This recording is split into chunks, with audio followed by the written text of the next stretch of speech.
There's already a chat question for you. Tom, did you teach at North Valley Junior High? Northview Junior High. Oh yeah, they said Yes. NVJH. Katie wanted to know. Mary, I'm not taking over your moderator responsibility. It's okay. I'm just causing a little bit of trouble at the beginning because I can. I was her 9th grade English teacher. Wow. Pressure is on. So my question is, was he any good? No, that's not a good question to ask. You must not have been terrible. The best. Well, that's so nice, Katie. That I believe.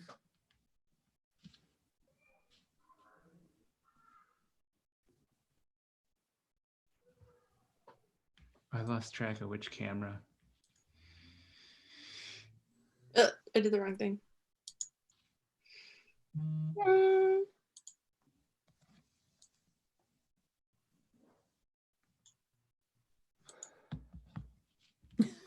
Rahima said, everyone has that one English teacher. Yeah, that says a lot. That can be a real loaded thing.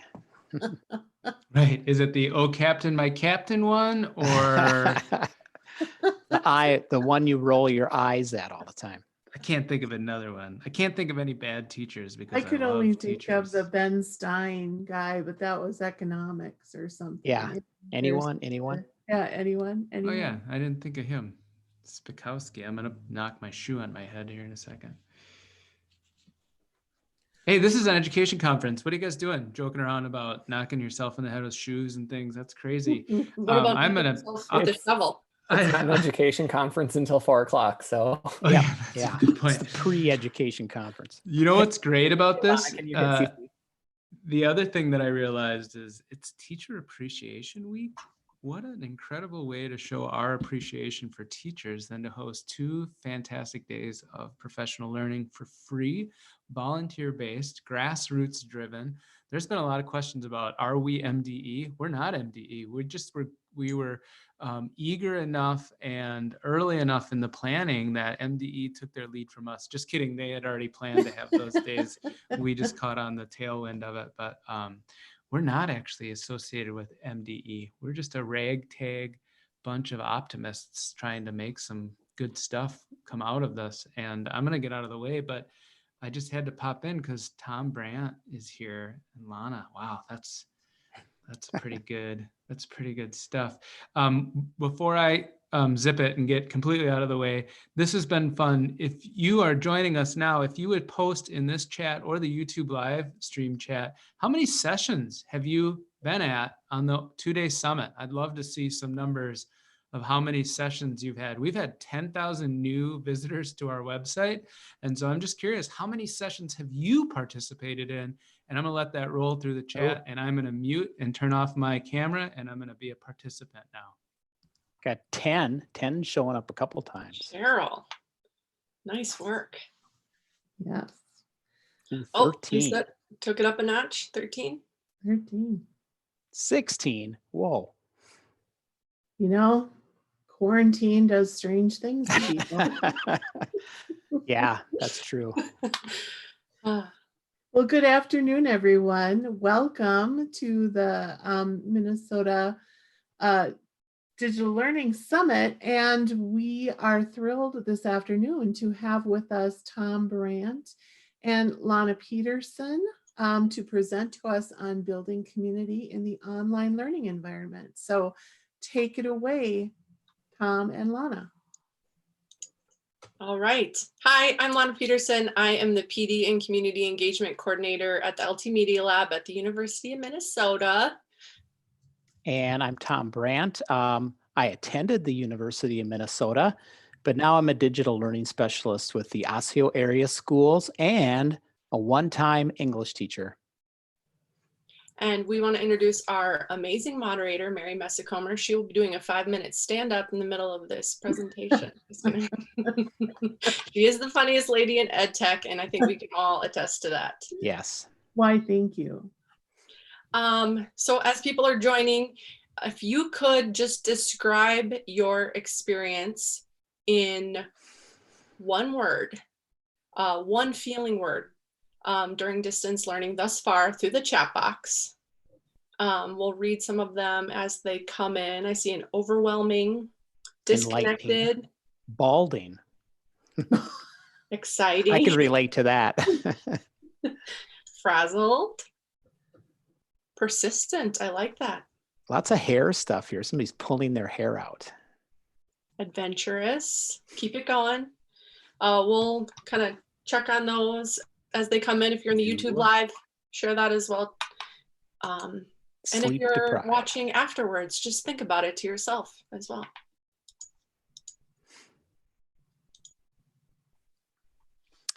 So we're going to be talking about community in a lot of different ways. You can see we kind of have 7 main topics.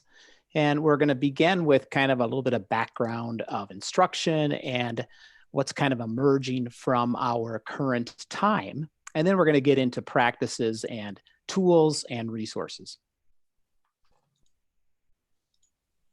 Okay, so before we get too far into the how, we just kind of want to set the stage a little bit. There's a lot of terms that are being thrown around, and we want to set the stage for what we're talking about today. The first thing, we have face-to-face versus online versus distance learning. So face-to-face is what a lot of us were doing prior to COVID and the pandemic and the stay-at-home order. It's the delivery method, of course, that most K12 schools are organized around and resourced for. It's traditionally what families and community consider schooling to be. And for most, this is the point of comfort. I know for me, that's why I got into education, is to build those face-to-face relationships with students. Next, we have online learning. And so this is a learning modality that more and more people are opting to teach in and to learn in. And it's not new whatsoever, even though we have a lot more technologies now. It's been going on for decades. And there is tons of research to support what works in online learning. A lot of teachers are well trained in this pedagogy. They've been working on their different activities and resources for a long time. I would say it gets a bad rap. But actually, if you look at the research, when done well, online learning is just as effective as face-to-face learning. And then we have what we're in right now, which we're calling crisis distance learning. It's our current situation. Many of us were in face-to-face buildings, and then we had to quickly move everything online. Many of you are masters in your craft. You knew what you were going to do the rest of the year. You had it planned out, at least in your head. So it was this major shift that sent us to using online tools or paper packets to teach at a distance. And I think we could say it was jarring at best, especially looking at some of your words that you've shared, overwhelming. And it's hard because change in education actually moves very slowly. The way we teach is really tied to our identity as instructors and what we believe about how learning works. And so to make such a quick change too really does impact us emotionally as well. And so within a week, K12 schools were figuring out how to feed kids, how to move everything to a distance learning, what resources were available. And so to come up with some ideas for you today, we're really going to be pulling on these 3 different modalities, just to keep that in mind. And there's a great article in our session resources that goes more into depth in these 3 ideas from a higher ed perspective, as to suggest checking it out. Yeah, so the article that, Oops. we're Sorry. bouncing all over. That's cool. So the article that Lana just mentioned is a really good read. It's very short. And I pulled this quote out of it. And so really what crisis distance learning is, it's the use of fully remote teaching solutions for instruction and learning that would otherwise be delivered face-to-face and will return to that format once the crisis diminishes. And there's been a lot of good presentations on what might occur from this time. And I really do believe things will change, but ultimately our system is resourced and set up to go back to kind of that brick and mortar institution. And many of us are looking forward to that. So this is really a kind of a time removed from that. We will go back to it at some point.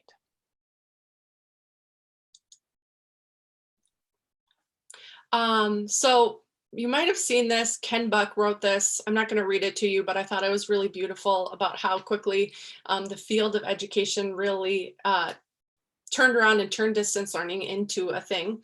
But what's emerging from this event? Many have argued that we should really front load students' mental health, their basic needs, their sense of community, and then really come with content and learning second. And while we definitely agree, we know that many of you probably don't feel relieved from the latter, and you want to make sure that your students are also getting that content. And we want to find ways that we can do this together. So how can we do content and community as well? It's important to note that we don't have a crystal ball. We can only predict how this event will impact education moving forward during the pandemic and after. We might think that it might even be better. We have some new skills. We've had a moment to really analyze our content and think about what is most essential. And then we'll have this new collective experience. But there's been so many amazing presentations. We're going to keep referencing them. But Mike Walker had a really great presentation on Friday, May 1st, Learning to Pivot, how to harness positive aspects of distance learning for the future of ed. And if you're interested in thinking about that concept more, you should really check out his presentation. Okay, so why build community? We're going to look at a couple reasons. One would be what we all learn in school about Vygotsky and sociocultural learning, and the fact of learning not being an internal cognitive processing skill only, that it involves other people. We make meaning through our relationships with each other. Things like scaffolding come out of that, and also the importance of peers. And in fact, the peer that's a little bit more skilled in an area than another as being an important model.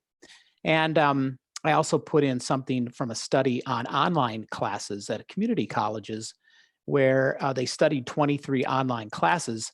And really the only thing that determined success for students was the interpersonal interaction, which again speaks to the importance of community and relationships in that community.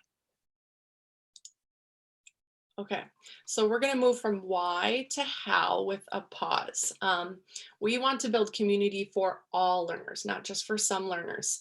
And I think what distance learning and the crisis with distance learning has illuminated is the inequities that we're seeing in education, particularly related to access.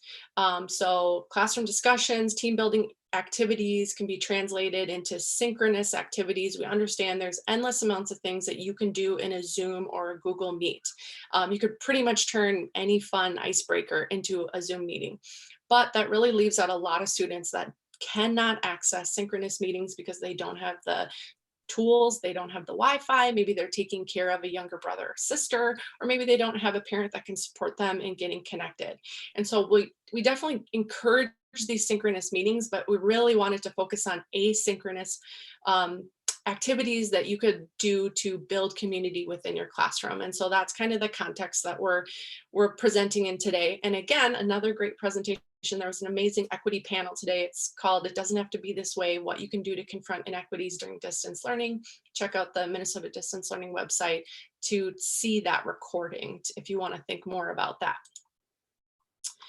So the first thing that we want you to do when you're thinking about how to build community is to consider how you have set up your distance learning thus far.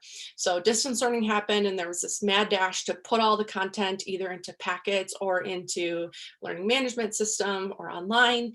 And for a lot of people, that meant this relationship, the teacher assigns something to the student submits it and gives it back to the teacher. So we have this cycle between the teacher and the student and nobody else is really involved in it. And for some people that is a cycle with 30 students, and for some that's 150 students, depending on how many periods you teach during the day and what level. And we really want to think of how can we include more people into that cycle of learning together. So we're going to be looking at some pedagogical strategies to enable that. So pause here to hear a little bit from you. Lana just described that process, which is teacher to student, back to teacher again. How can that process be reimagined and redesigned to build community amongst learners? So you can kind of think about this. You can put it in the chat.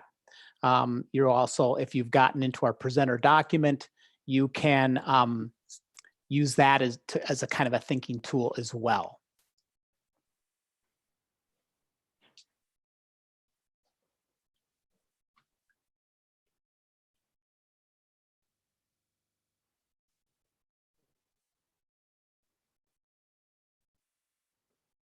A lot of thinking going on. Ah, Katie, my former student.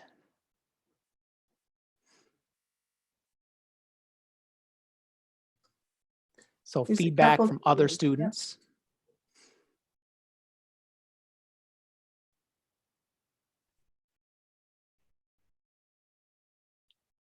Nicole says she has things set up so that once they read a piece, oh, it's going fast, they can make a 2 to 3 sentence comment on Google Classroom and then are asked to comment on each other's work. I like the Renee's comment about families and communities. My wife's a first grade teacher in Minneapolis, and I think she's had more in-depth conversations with parents than she ever had because of this time. There's a comment on the YouTube, morning messages to students and parents. Love that.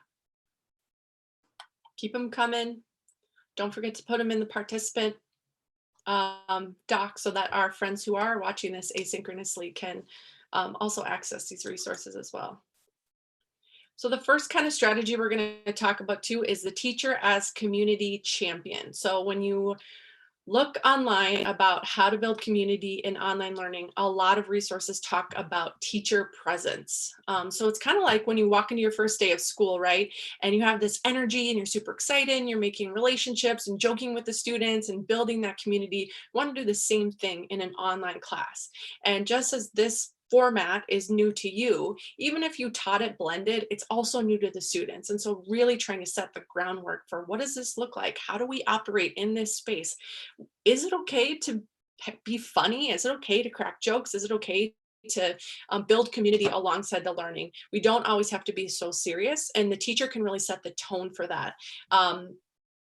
It's okay to have just a space in your learning management system or your Seesaw to just have conversations. This is just the social area. What are you watching? What's been your go-to quarantine food? Again, Ben Friesen did an 5 community relationship building activities for distance learning that you could put in that spot. And then once you've established that we can be social online as well, those conversations might get deeper and people might start processing what they're going through in relation to the pandemic or staying at home. If you are doing packets, you can ask your students to fill out a prompt and have them text you through one of the tools or maybe send it back to you, and then try to compile those and send them back out to your students, and so that they can see how other students are feeling or what they're thinking about as well. In the document, we have some space for you to think about some non-academic reflection questions. So we think we can create kind of a small database of ideas of what you can do in this kind of social area. And in the same breath, I'm going to say that you need to be the champion. I also want to take a pause on teacher presence because there's all this stuff online about how you need to respond quickly to emails and messages, give quick and quality feedback to students, phone calls, ignite discussions that are lacking engagement, hold office hours. But also, we want to remember that you too are going through a pandemic and you are also learning to teach in a new online environment, which can be very tiring. So many of you are juggling being both a teacher to your students as well as helping your kids at home, other pressures, economic pressures that are happening. So make sure that you are setting up boundaries for yourself of when you're engaging online, when you're going to respond to people, but also when you're going to check out, and communicating with your students about what you're doing with when you're not online too. Just a pause for that. Mary says it's always okay to crack jokes, and I would agree too. So we're going to be kind of climbing the stairs here as we look at community and how we can bring that into our classes. And so the first thing would be to add community to what's already there, what you're already doing. Yeah, we can go forward there. So this might be what a design would look like for, let's say, a high school class. This is from my district, Osseo. We use Schoology. And this is a very much that mode of the teacher assigns something, the student does it, and then hopefully the teacher then is giving feedback to that learning. And this is well designed. She's using completion rules, so she knows if the student's engaging with the material. Day one, day two, it provides a kind of a nice organizing pattern for the student. But you notice there's no community. It's really just those two people involved in learning at this point. So one strategy would be to start learning with community.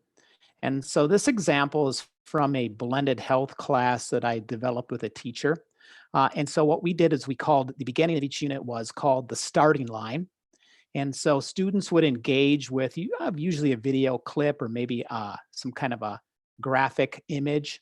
And they would use the Courageous Conversations Compass, which is a Pacific Education Group tool used in equity work to kind of engage with that idea. And so they'd engage and we'd ask them to engage, not just what they think, but how they feel and what they believe.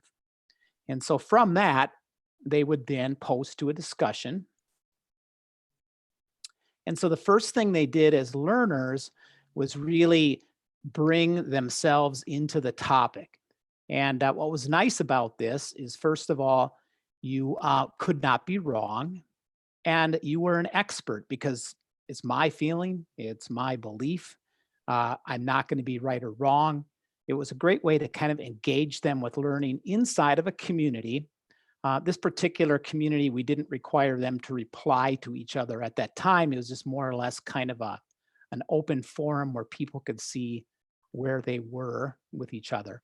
Now, as we proceed through this, you're going to see a lot of this is kind of the typical text-based discussion. Doesn't have to be. Schoology allows students to post with audio or video, and you could use other tools like Flipgrid to bring in more of the students' facial, nonverbal kind of expression. The next thing, of course, would be to learn together in community. And most LMSs have really ways you can kind of create small groups. Schoology, they call them grading groups. And this particular assignment from that same health class, the topic was sexually transmitted infections, a really wonderful, engaging discussion that every kid wants to have. So rather than just say, okay, go and research this and study it, they were put in groups together based on one of the four viral STIs. And they had to do some research. They jigsawed the research and they put it in a shared Google document. And then after that, they had to use those notes to develop a plan to stop the spread of the infection. And we kind of based it on the zombie apocalypse, which is very real. We all know that. And so they would use that as a way to engage with this sort of icky, kind of boring topic together as a community. Another learning together strategy was from my colleague Peng Yang, who was actually part of the equity panel earlier today. And she teaches a Hmong for Native Speakers class. And she had a set of books with really basic Hmong. And she wanted kids to engage with the books. What she said, however, was in her class, she had some students who were really fluent Hmong speakers. And some students who didn't know really a word of Hmong. The language was kind of starting to disappear from their family. And so what she did is she said, she told her students who were fluent, take a book home and I want you to go into Flipgrid and I want you to read the book. So they filmed the book and they recorded themselves reading the book, turning the pages.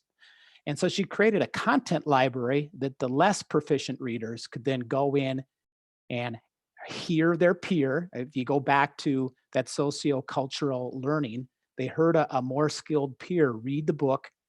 And so they could kind of follow that along. They could practice it. Pang said that after she did this, there was about 2,500 views on these videos. So kids were definitely engaged, learning together from each other. And then finally, you could wrap up learning in community. So back to that health class, each unit ended at the finish line. And there may have been a test, and there certainly was things that the teacher would see, individual assignments to kind of provide that mentor feedback role. But then the learning always ended up back in community. And they had to kind of explain what did I learn? Where did I end up as a result of this learning? And you can see that this was very much the typical kind of discussion, post your response to reply to somebody else. So there was nothing really fancy or new here. And the responses tended to be fairly textual as well. But we consistently told students the purpose of learning is to come back together and share what you've learned in this community of learners. So I'm going to go back to that idea of video and the power of video. So this is one of my favorite educational texts. It's Culturally Responsive Teaching in the Brain by Zaretta Hammond. Sorry, my words aren't coming out. And she writes about the importance of community of learners and talking within the environment. She says, we learn best when we are able to talk through our cognitive routine. Talking to learn, also called dialogic talk, is deeply rooted in oral tradition. This kind of talk gives us the opportunity to organize our thinking into coherent utterances, hear how our thinking sounds out loud, listen to how others respond, and often hear others add to or expand on our thinking. So thinking about the power of video or even audio is really important in an online space for community and also culturally as well. As Tom said, we love Flipgrid. There's been a lot in this summit about Flipgrid as well. Here's an example of video from Ellis Middle School in Austin, Minnesota, which is where I work. They always had the Ellis Show, which is a weekly news show created by students in the middle school, and as soon as distance learning hit, they stopped it because they didn't have kind of a platform set up, but they just restarted it. And it's amazing. And students are just videoing themselves and then sending it to their teacher who's editing it. Doesn't have to be the teacher that edits it, could be a student as well. The top is a student like creating a PE Phi-Ed activity with volleyball, and the bottom is like an 8-minute long video of a student playing video games, and we're just watching him, and it's totally rad in middle school, and it's just very authentic, talking through everything. So what I like about video is there's might not be a device on a laptop, but a lot of people have smartphones, so students could take a video of themselves or something if they don't feel comfortable, text it, email it, send it to the teacher so that it can be shared as well too. So there's more access with video than there was in the past. You don't need a fancy camera. The next part for having better conversations. So I was a part of the PAGE training at the Minnesota Science Museum. Highly recommend if you ever get the opportunity. And we looked at the book, The Art of Focused Conversations. And if you're noticing that conversations just aren't sparking in your class, people's response to your prompts just aren't that deep, it might be your questions. There might be better questions that you can ask. And so they use the ORID focused conversation framework, which looks at questions on 4 different levels. So you would ask a question for each one of these levels. First is objective, so how we encounter the external world. R is reflective, how we associate the internal experiences and the external. I is interpretive, how we find meaning. And then D is the decisional, how we make conclusions based on all of the above. So it's almost like an onion we're peeling. And I love this book because the majority of it is just example questions for different texts. And so one example they have is after students read a story about self-image, here are 4 questions that you could ask them that could really lead to deeper conversations, and I would say more that give students a starting point. If you're into John Hattie at all, he's big renowned educational researcher, student discussions are the top 10 practices that yield desired effects. So if you're looking for, the book is called The Art of Focused Conversations. And I should say both of the books that I've referenced, we do have linked in our participant document as well too. So be sure to go in there if you want the links. And then also, I love this book, The Power of the Adolescent Brain. It talks about how powerful it is for students to be collaborating and communicating together. And that shouldn't change just because we're in a distance learning environment. So check out these books for better discussions. And to kind of wrap up this step about what's already there and adding to it, it's very, in high schools especially, the assessment thing is really important. I work with quite a few teachers who are very concerned about AP, prepping kids to be able to be successful in that. And a lot of those assessments tend to be kind of the traditional school assessments. And there's no reason why you couldn't pair a performance-based assessment with them. And even if it's not an assessment, maybe it's just a performance-based or active learning experience rather than a real passive one. So here you see some typical tools that you might use along with what they would do: infographics, portfolio, maps. And in the document, I've linked in 4 documents that we've used with teachers at Asio to help them do podcasts and to use maps with students, kind of step-by-step directions. And I really encourage those of you here in the session, if you can, to go into the table that's in the participant document there and paste in things that you've done, because this is nothing new. I mean, we as teachers have done these and all have our really powerful active learning kind of strategies. And so we'd love you to share those with the group.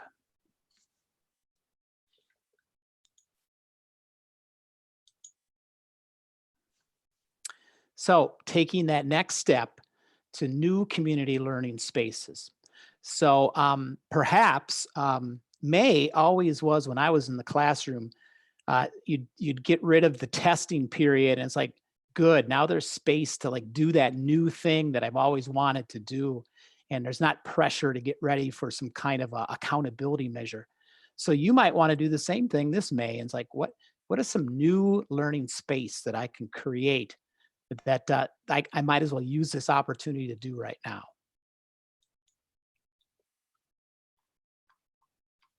We're going to get into talking about collaboration and cooperation and how those really are probably new kind of spaces online. So take a moment now to think. You could certainly post in our chat and you could post in our document. How have students learned collaboratively, cooperatively in your face-to-face class? So what are some things you've done prior to crisis distance learning that had students working purposefully together?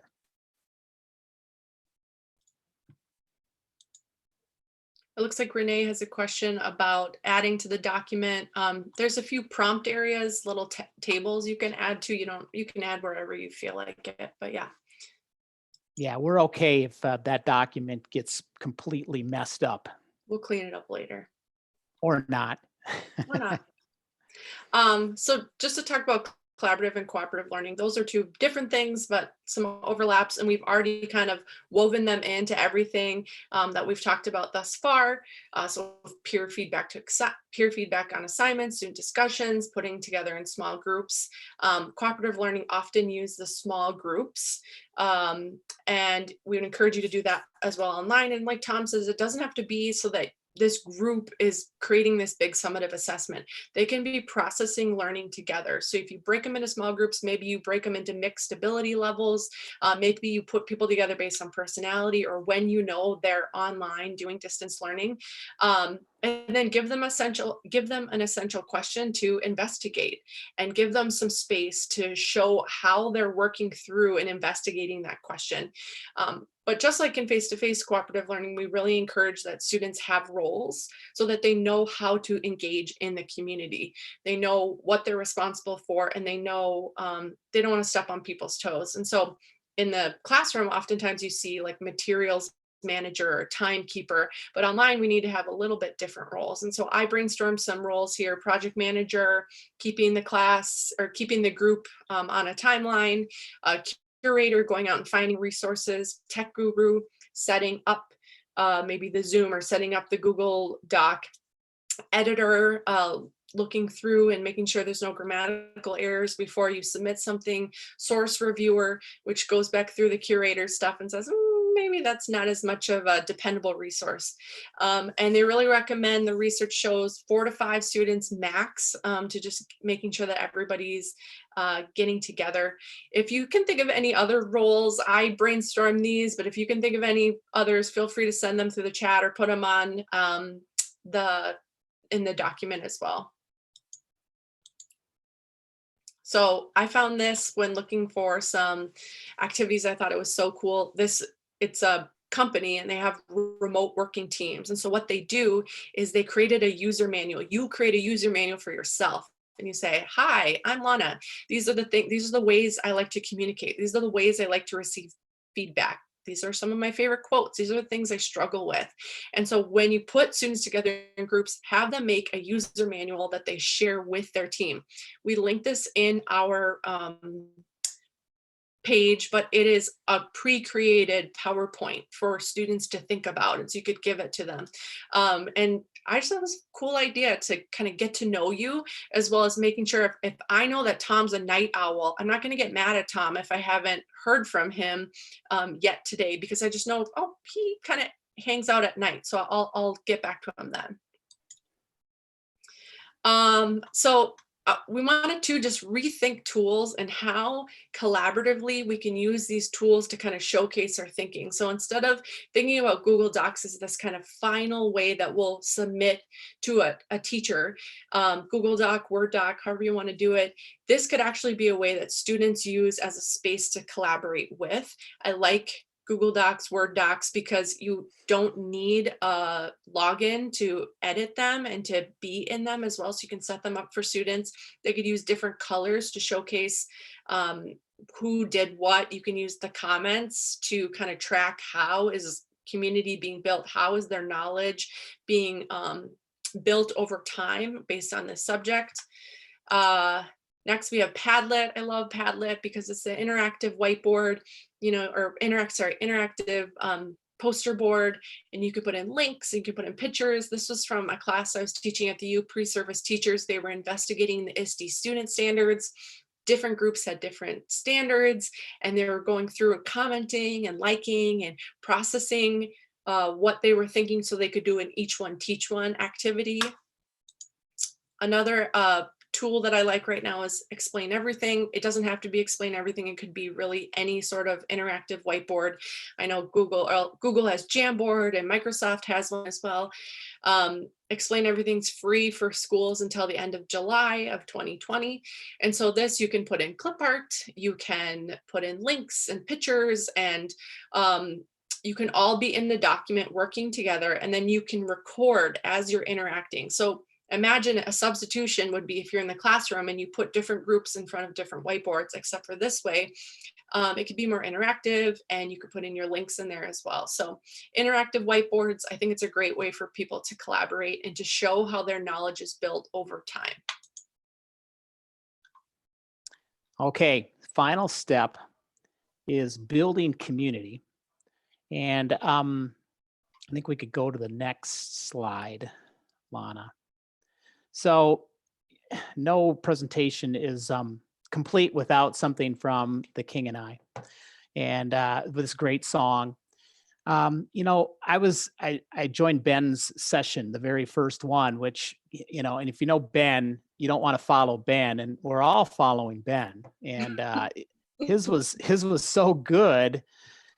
And there was so much joy, like in drawing a donor, doing a game that I've done before, but just his way of kind of facilitating it.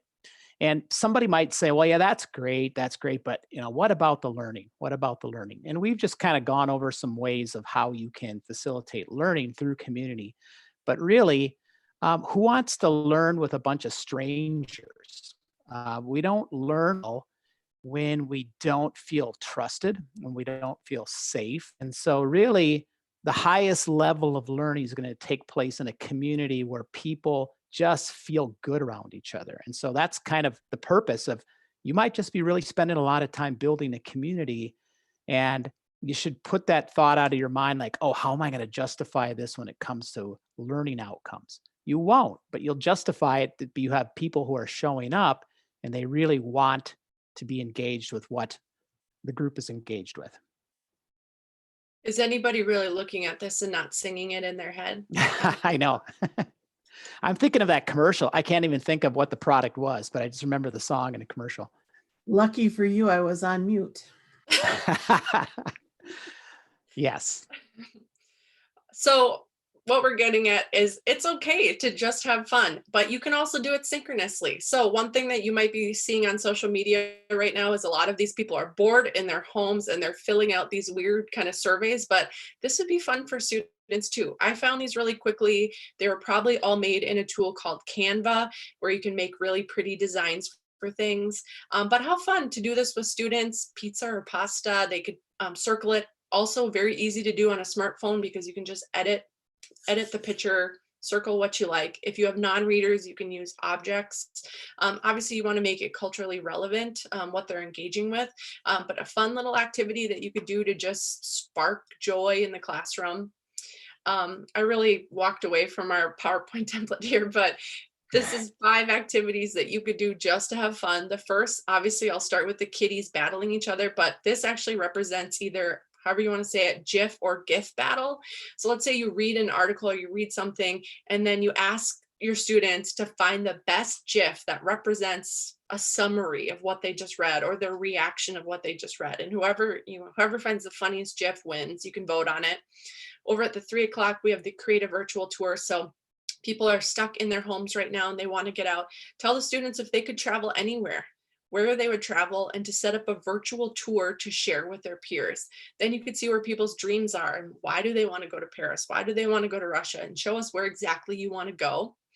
Down at the bottom, we have the Seesaw. I just want to point out that Seesaw did an amazing job curating home learning activities that would be great for building community. If you post use their activities within their, we've linked it in our document as well.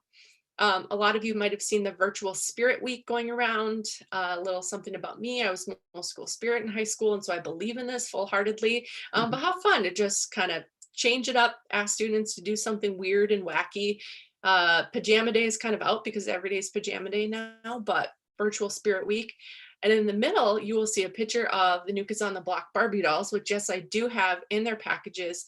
And this picture represents scavenger hunt. So give the students a prompt every day, every week. Find a picture of your favorite, or go take a picture of your favorite childhood toy, and they go and do that. Or take a picture of, your pet. And if you don't have a pet, what pet would you have? Find a picture from Google.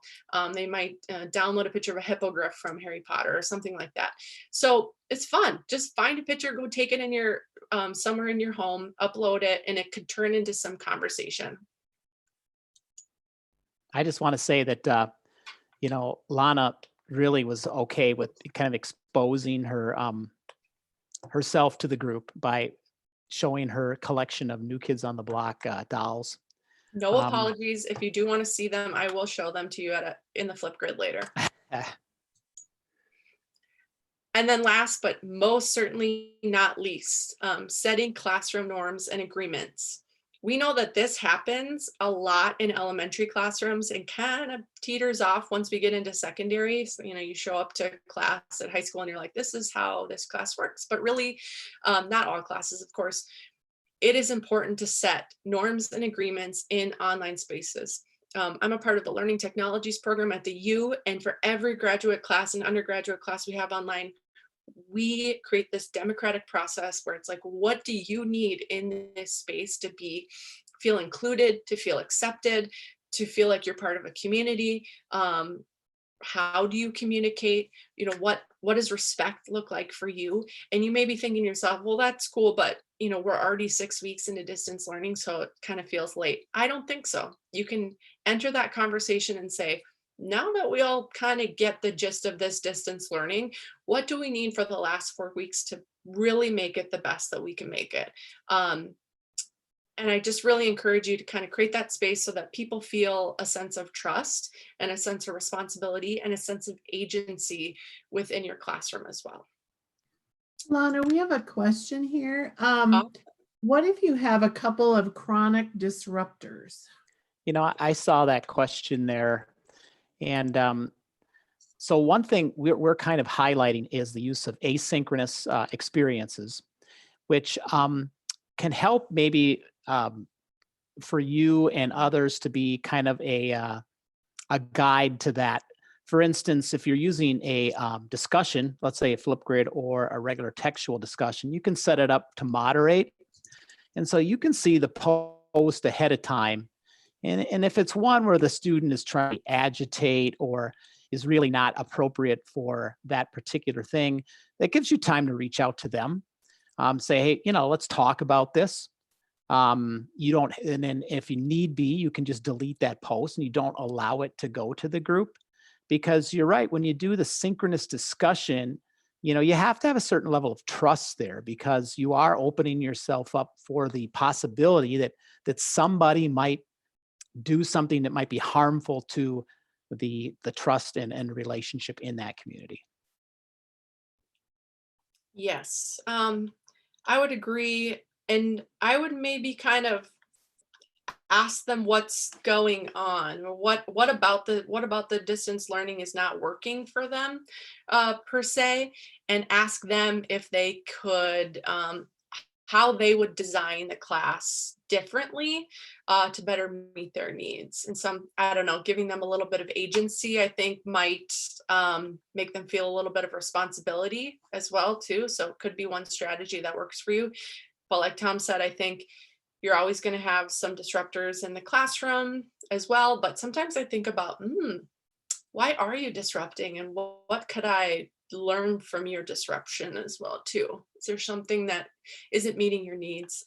Katie writes about the age-old meme about group work and frustrating for students because they're not kind of pulling their weight as well. And I always, just as in collaborative work, part of your grade 2 needs to be peer assessment as well. So you should be giving assessments to, they should be rating their peers and how they contributed to the group activity as well, because there's always going to be things as an instructor that you don't see when they're collaborating behind the scenes as well. Yeah. To speak to what your follow up on what you just said, Lana, a really good book, and I should have put it in our document. It's called Small Teaching Online. And small teaching is kind of a thing. And these people adapted it for online practices. And they talk a lot about the collaborative group kind of experience. And what they say is you kind of make a promise to the people in the group that you are not going to be, you're not going to suffer if someone doesn't do their work. So it's kind of permission to say, you know, give kind of go into this relationship and know that I am protecting you. I, the teacher, am not going to let you be harmed by your by my request that you kind of take a risk with other people. And they had some really good ideas for how that could be done, how that could be managed online. So, because it is a risky thing. And, you know, students and teachers are very wary because we've always had the freeloader who says, great group project, I'm not going to do anything. And so we just got to kind of design to encourage that person to participate, at the same time allow people to know you are not going to get damaged because of this assignment. Nicole writes about struggling with kids not showing up, reaching out in a lot of different ways. And the only strategy I would know to add to yours is that I was in a meeting last week with a group of teachers, and she found a lot of success messaging, like instant messaging students, or they were kind of on the Microsoft 365 and they were in the Messenger app, and they were surprised to see her messaging them. But also I would check out if you haven't watched the equity panel from today, and that idea of this is not set up. Distance learning is not set up to help all students. It is incredibly an inequitable experience. And so we really can't hold it against students who aren't showing up as well too. So Yeah. I would also say that, I know it's hard. We're doing everything. yeah, I would say also that that student is probably not showing up in other places. And I guess I'm thinking like the K12 environment. And I know our schools in our district are doing a lot of work where they're assigning people to classes. They've assigned people to be making phone calls along with the teacher. And so you need to be part of a community as a teacher to say, this is not on me entirely. We're all trying to bring this student and this family into this new environment as much as we can. My first grade teaching wife, just this week, I think, has finally got her last student into her seesaw class engaged. And it took multiple people to find where they were living because they didn't have a home, get them a device, and then get them Wi-Fi. It took 3 to 4 weeks to get that kid connected in. And but it took a team of people to do that. So it's difficult, but boy, what a rewarding experience when that does happen. Tom and Lana, you're just about running out of time here. So do you have any last thoughts you'd like to impart? I usually say stupid things when I do last thoughts, so I'll let Lana do that. I would just say keep equity at the forefront when it comes to building community. Try asynchronous as much as possible. And I know a lot of you are struggling out there. Just keep doing what you can do, and just know that this system is not set up for everybody to succeed. And hopefully that is something that we can address and we don't forget about. That was brought up in the panel today. Please, we cannot forget about the inequities that we're experiencing and are magnified at this time. Thanks, everybody. Yes, thank you very much. Hey, Tom, Lana, thank you so much for sharing your expertise during this time. Mary, wonderful modding as always.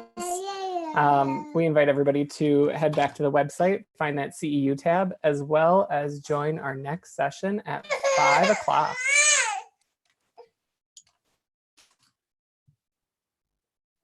That was wonderful. Bye. Did Lana just leave? I think Yeah, she just bailed. She was like, got a John's young- here, I'm leaving. Boom, she's out. I thought you were wearing a like a flight jacket there, Tom. It's not. It's a sweatshirt. Well, it could be. I could have had like one of those old-fashioned aviator hats on too, because I kind of, I got the Yeah.